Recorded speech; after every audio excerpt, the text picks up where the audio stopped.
So how do you read sheet music? Well, the first thing we're going to have to do is we're going to have to clear up a few things.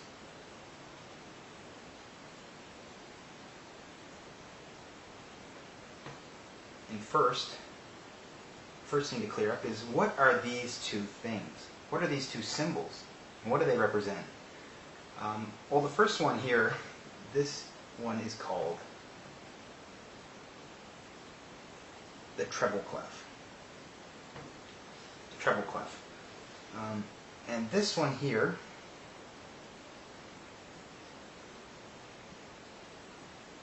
is called the bass clef.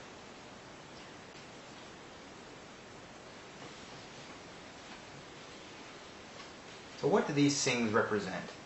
Well, first off, when you see these symbols, you're going to see them in relation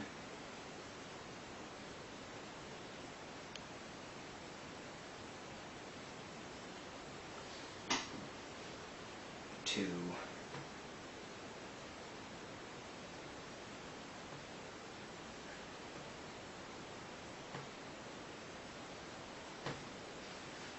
it's going to look like something like this, these lined structures. And these are called staffs or staves. These are called staffs or staves. So, staff. Just like that. So, and what are these things? What do these things do? And when you're looking at it, you're going to kind of see like maybe some music that kind of looks like that. Well, the beauty of these things are, this kind of concept is like a universal language of music. And each line and each space represents a note to be played on a piano or any other instrument. So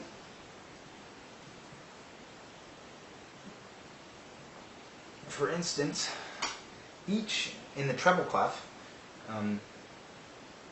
the bottom line represents E, the key, the note E, the G for the second line, third line, fourth line, fifth line. These represent the lines. These, like if you see a note, say right here, that is telling you you're going to play an E note. And an easy way to remember these lines, E, G, B, D, F, what they represent, is by this little mnemonic. Every good boy deserves fudge. Every good boy deserves fudge. And that's an easy way to kind of remember what these lines are representing. What do these spaces represent on the treble clef?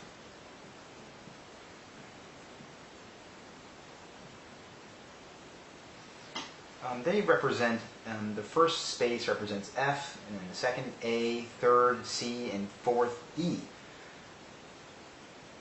And so that's a pretty easy thing to remember. All you have to remember is kind of just a face. That's all you have to remember for that one. So if you see like this note here in the space, that means you're going to play an F. For the bass clef, it's a little different. For the staff, the bass clef, it's a little different,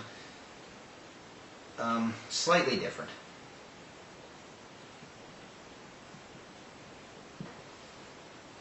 The lines represent, the first line represents G, then B, D, F, A, and the spaces represent A, C, E, G. So again, if you see a note, you're just playing what these are representing. An easy way to remember the lines for the bass is this little mnemonic.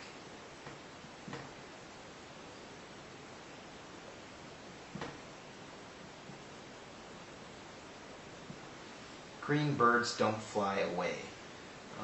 So I'm going to just draw a little picture here. be a pretty bad one.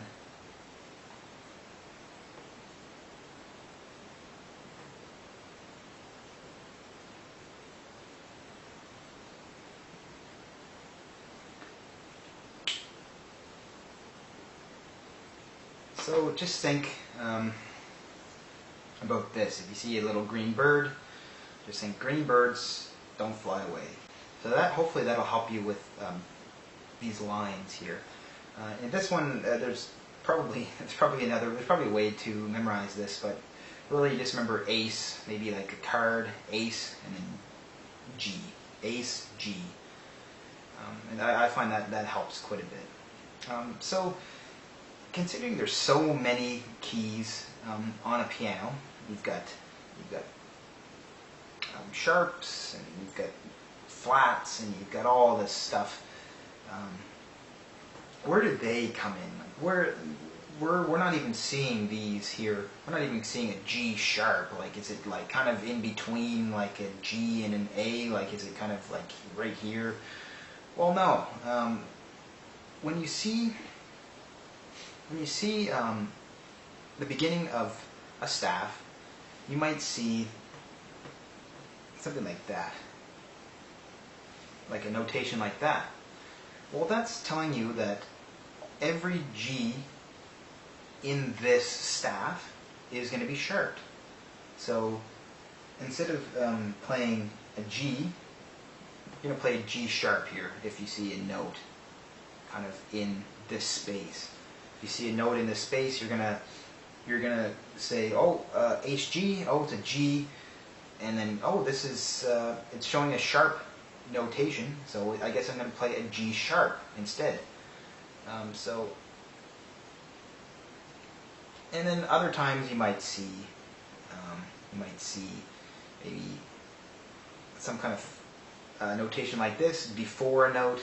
That means, well, I know ace G, second space is a C. Oh, this notation is coming before it. That means I'm going to have to play a C flat, right? So C flat is B, of course. But that's really what, there's going to be certain notations like that are gonna kind of guide you and tell you, oh, okay, this is that, and I'm going to play it a sharp instead of just a natural note.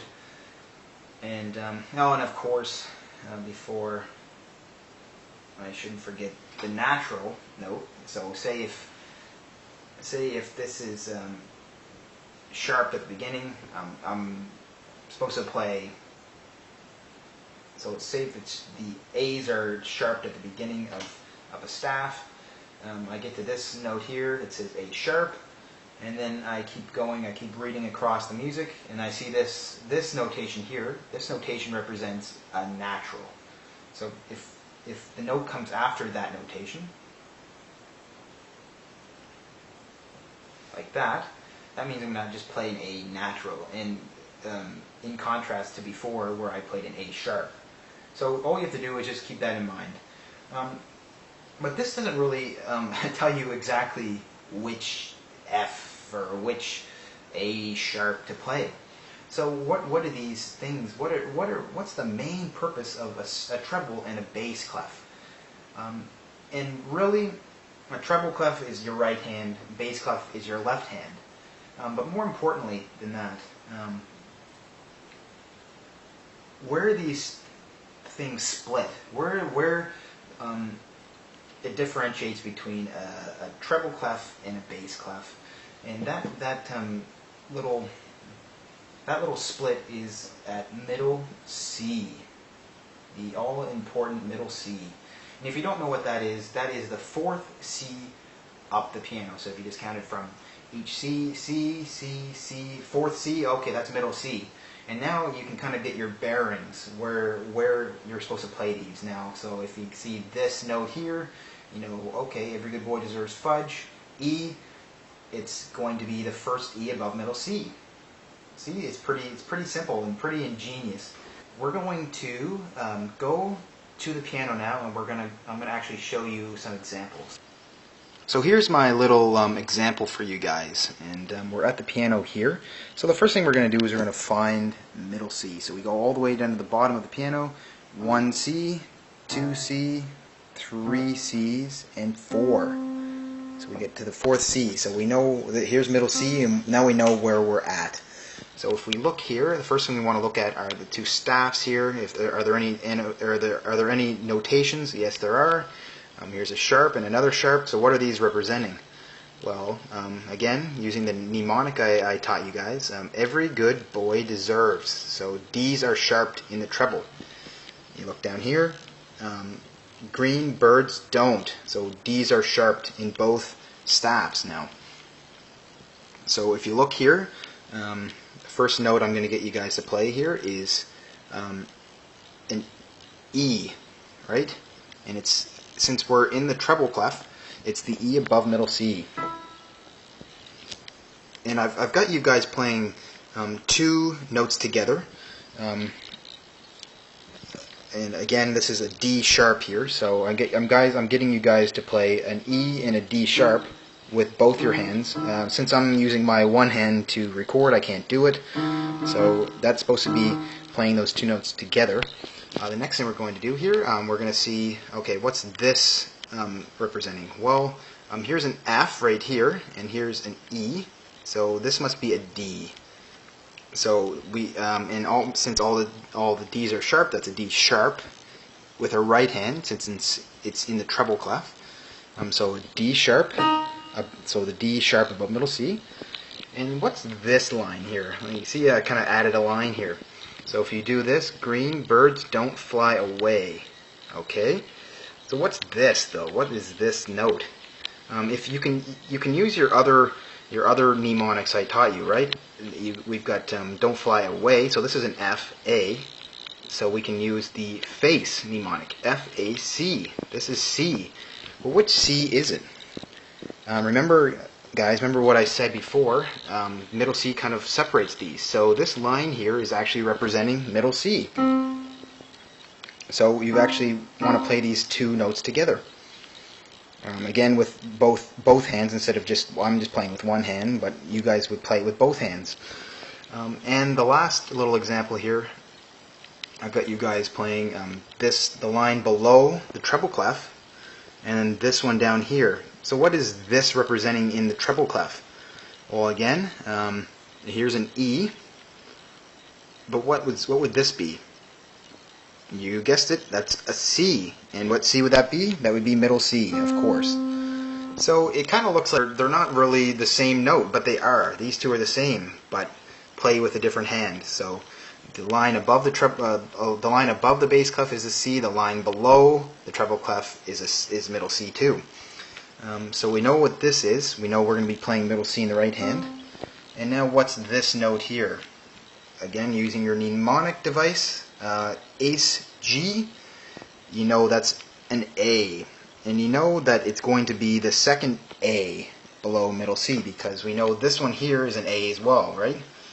Green birds don't fly away, so you know that's the first A below middle C. So this must be the second A below middle C. So we kind of find here's the first A below middle C, here's the second A.